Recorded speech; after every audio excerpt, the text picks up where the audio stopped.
충남 지역의 호우 피해액이 510억 원 규모로 잠정 집계됐습니다. 충남도는 피해 주택과 농가 지원 등 주민 일상 회복에 총력을 기울일 방침입니다. 충남교육청이 학교 노동단체들의 반발에 산 이른바 을질 근절 계획을 철회했습니다. 교육청은 을질 개념 검토 필요성에 공감한다는 뜻을 밝혔습니다. 관광객들의 체류 기간을 늘리기 위한 디지털 관광 주민증이 충남 일부 시군에 도입됐습니다. 하지만 목적과 달리 혜택이 적어 유명무실하다는 지적이 나옵니다. 충남경찰의 지속적인 단속에도 불구하고 음주운전과 교통법규 위반이 끊이지 않고 있습니다. 하루에만 119건이 또 적발됐습니다.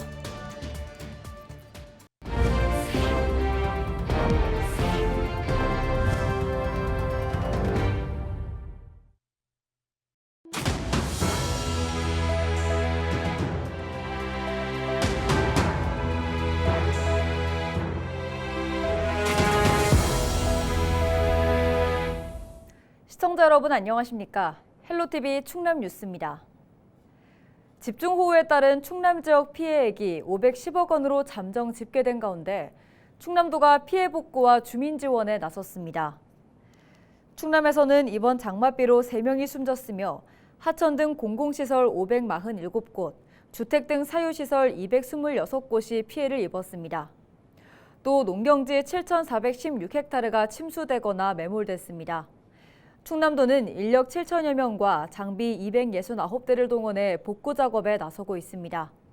또 정부 지원에 더해 주택은 피해액 전액을, 영농시설 농가는 최대 90%를 지원하는 등 주민 일상 회복에 총력을 다할 방침이라고 밝혔습니다. 이번 집중호우로 충남 지역의 학교 44곳에서도 침수 피해가 잇따랐습니다.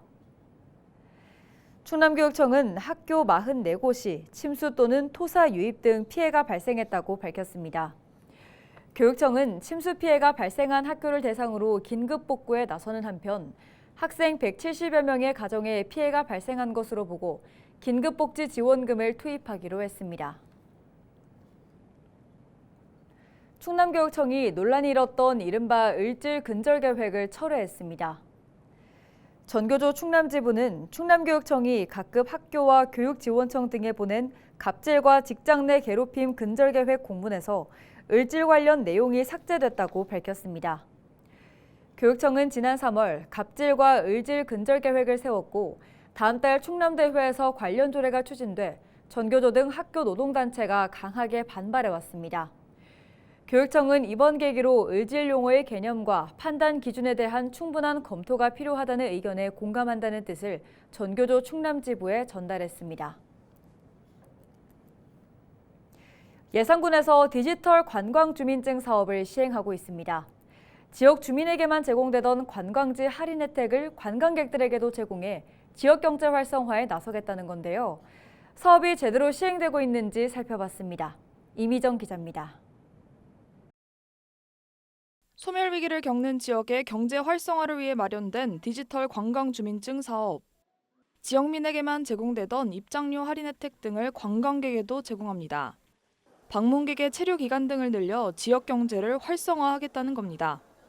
음식점과 숙박시설, 주요 관광지 등에서 최대 50%까지 할인받을 수 있습니다. 디지털 관광주민증을 발급받고 QR코드를 찍으면 커피 할인 혜택을 받을 수 있습니다. 지난 6월 한국관광공사가 예산군을 신규 대상지로 선정했는데 시행 한 달여 만에 3만 명이 넘는 관광객이 예산군 명예주민증을 발급받았습니다. 예산군 인구의 약 절반에 해당하는 수치입니다. 이 지역에서 여기 놀러와서 사용이 가능하면 혜택도 보고 괜찮을 것 같아요. 자주 이용할 것 같아요. 하지만 제휴업체는 사업 체감도가 크게 떨어진다고 말합니다. 홍보가 잘 이루어지지 않아 주민증을 사용하는 관광객이 적기 때문입니다. 관광주민증이 홍보 때문에 설치를 요구를 했는데 QR을 아직 많이 찾진 않고 계시고 그래도 관심은 가져주고 계세요. 뿐만 아니라 예산군은 업체 모집에 어려움을 겪고 있습니다. 사업에 배정된 예산이 없어 업체에서 할인 금액을 모두 부담해야 하기 때문입니다. 사실상 업체에 제공되는 혜택이 없는 겁니다. 상황이 이렇다 보니 해당 사업에 참여하고 있는 예산 지역 업체는 21곳에 불과합니다. 이 사업이 현재는 국비 등 예산 지원이 없다 보니까 가맹점 모집 시 관광객 할인에 대한 정산 지원금이 없습니다. 그래서 가맹점 모집이 좀 어렵고 예산군은 예산 지원을 적극적으로 건의할 계획입니다. 또 참여업체에 대해 리플릿 제작 등 홍보 혜택을 주는 방안도 검토할 방침입니다. 앞으로는 주민증 관련된 리플릿 등 홍보 물품을 제작하고 지자체 홍보관 운영 시 디지털 관광주민증 발급 유도 및 참여업체 홍보를 더욱 진행하도록 하겠습니다. 소멸위기를 맞은 지역의 경제 활성화를 위해 도입된 디지털 관광주민증 사업.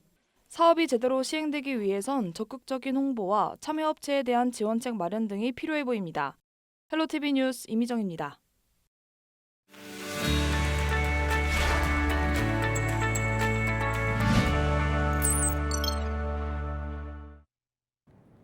전당대회를 앞둔 국민의힘 당권 주자들이 저마다 당 쇄신 방안을 내놓고 있는 가운데 비대위 체제 지도부가 어떤 쇄신책을 차기 당대표에게 넘겨줄지에도 관심이 쏠립니다.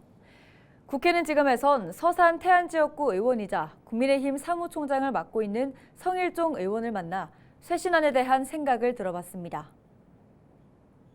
총선 이후에 이제 당 쇄신 개혁이 좀 과제를 꼽히고 있는데 전당대회 앞두고 당권 주자들도 의견을 내고 있습니다만 또 비대위 체제에서 여러 역할을 맡고 계신 만큼 어떤 것들이 좀 필요하다고 보시는지요? 청년 조직이 굉장히 약해요. 근데 청년 조직을 어떻게 뽑나 제가 봤거든요. 시도당 위원장 임기가 1년인데 시도당 위원장이 돼서 청년 위원장을 임명을 하는 거예요. 그러니까 청년 위원장이 임기제로 가가지고 1년마다 한 번씩 바뀌는 거예요. 그러니 청년 조직이 살 수가 없지요. 그래서 이거부터 우선 좀 우리가 새로 이 기능을 좀 만들어내야 되겠다. 그래서 시도당 청년위원장을 임기제로 2년의 임기제로 직선제로 바꾸려고 그래요. 그리고 17개 시도잖아요. 17개 시도의 위원장들이 중앙당 청년국하고 함께 힘을 합해서 2년의 임기를 하면은 1년이면 한 40여 명 정도가 나올 거예요. 플러스 알파 해가지고 우리가 총선 때 비대위원을 여기에다가 안정권에 한 명을 주고 이분들 중에서 선거를 통해서 뽑히게 하면 이 조직이 좀 살아날 것 같아요. 대학생 인턴십을 활용을 해서 108명의 의원들 방에 입법보조원 2명씩을 216명을 우리가 넣어가지고 여름방학과 겨울방학을 보낼 수 있도록 5주씩 연수하는 프로그램을 이번에 만들어 넣었어요. 조직 재정비 외에 혹은 뭐 이제 당원들을 위해서 혹시 생각하시는 방안도 있는지 궁금합니다. 좋은 질문을 하셨는데 저희 당이 책임 당원이 80만 명이에요. 일반 당원들이 한 350만 명 정도가 돼요. 많잖아요.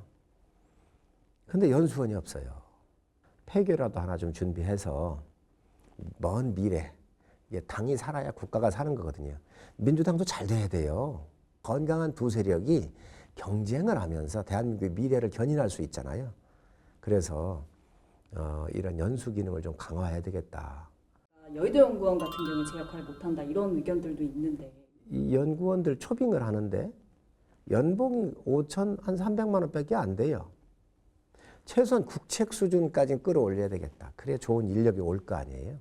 당대표가 바뀌면 꼭 여의도 연구원을 내 사람을 심는다 이런 생각을 가지고 있잖아요. 아주 잘못된 거예요. 연구원은 지속 가능해야 되고 또 전임 원장이 좋은 정책을 이어받는 자리잖아요. 여의도 연구원장도 우리가 임기제로 바꿔야 되겠다. 그래서 이런 것들이 당헌 당규를 다 바꿔야 되는 일들이에요.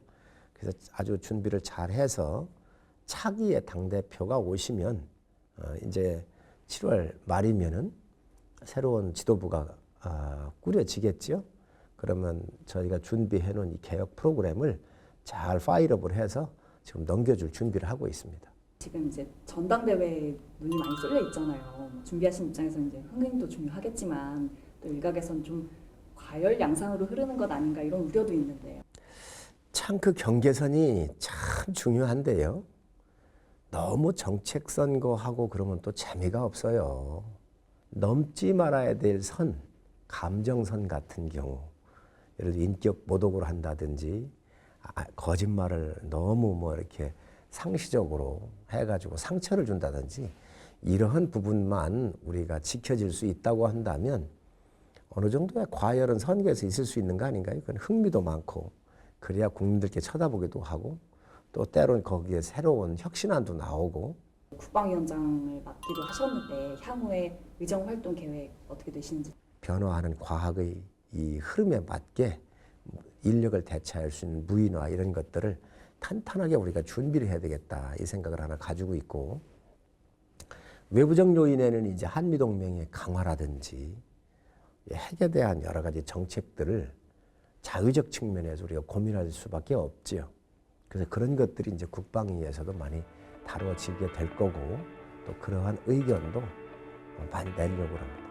우리 태안과 서산 시민들의 자긍심 높이는 그런 의정 활동을 통해서 또 지역의 발전을 통해서 보완하도록 하겠습니다.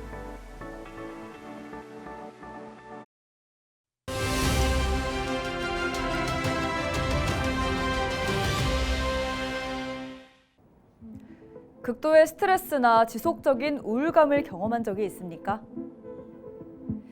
이 질문에 10명 중 7명은 그렇다고 답했습니다. 국립정신건강센터가 최근 전국 15세 이상 69세 이하 국민 3,000명을 대상으로 실시한 온라인 설문조사 결과인데요. 누구나 정신질환에 걸릴 수 있다는 데 동의한 답변은 90.5%나 됐습니다. 그런데 내가 정신질환에 걸리면 몇몇 친구들은 나에게 등을 돌릴 것이라는 답변이 50.7%나 됐습니다. 또 정신질환이 있는 사람은 그렇지 않은 사람보다 더 위험한 편이라는 답변도 64.6%로 높은 편이었습니다. 종합해보면 정신건강 문제 경험률은 73%를 넘었지만 정신질환에 대한 부정적인 편견을 가진 경우가 많았던 셈인데요. 우리가 감기에 걸리면 동네 병원을 찾지만 우울하거나 극도의 스트레스를 받을 때 병원에 가는 일은 그리 많지 않죠. 정신과 의사들은 그럴 경우 마음의 감기라고 생각하고 편하게 정신과를 찾을 것을 권유합니다. 상담이나 약물로 어느 정도 증세를 가라앉힐 수 있는데 방치했다가 더 큰 병을 얻을 수도 있기 때문이라고 합니다. 스트레스에서 벗어나기 힘든 현대사회에서 살고 있는 우리입니다. 정신과 치료받는 것을 두려워하거나 부끄럽게 생각하는 사회적 시선부터 없애야 하지 않을까요? 헬로티비 브리핑이었습니다.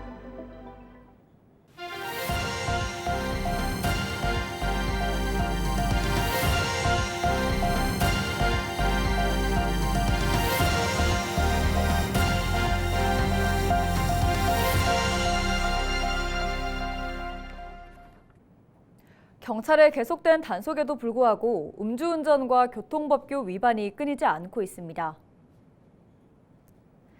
충남경찰은 11일 밤 도내 곳곳에서 집중 단속을 벌여 각종 위반 행위 119건을 적발했습니다. 음주운전은 28건을 적발해 9명이 면허 취소, 19명이 면허 정지 처분을 받았습니다. 지역별로는 당진이 8건으로 가장 많았고 아산과 천안에서도 각각 4건과 3건이 적발됐습니다. 이 밖에 안전띠 미착용과 무면허 운전 등 교통법규 위반 행위도 모두 89건 적발됐습니다.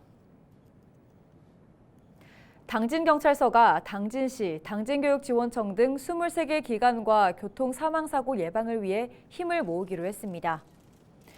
이들 기관은 12일 당진경찰서에서 업무 협약을 맺고 교통사고 원인 분석과 안전시설 개선 등에 협력하기로 했습니다.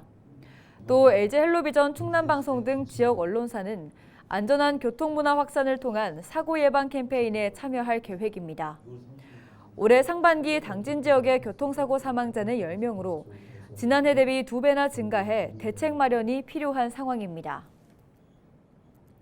토요일 낮부터 저녁 사이 충남 지역 곳곳에 소나기가 내릴 전망입니다. 13일 내륙을 중심으로 5에서 40mm가량의 소나기가 내리는 곳이 있겠고 일부 지역에선 시간당 20mm 안팎의 강한 비가 내리는 곳이 있겠습니다. 대전지방기상청은 천둥과 번개를 동반한 강한 소나기가 내릴 것으로 예상된다며 시설물 관리와 토사 유출에 유의해달라고 전했습니다. 이상으로 뉴스를 마칩니다. 고맙습니다.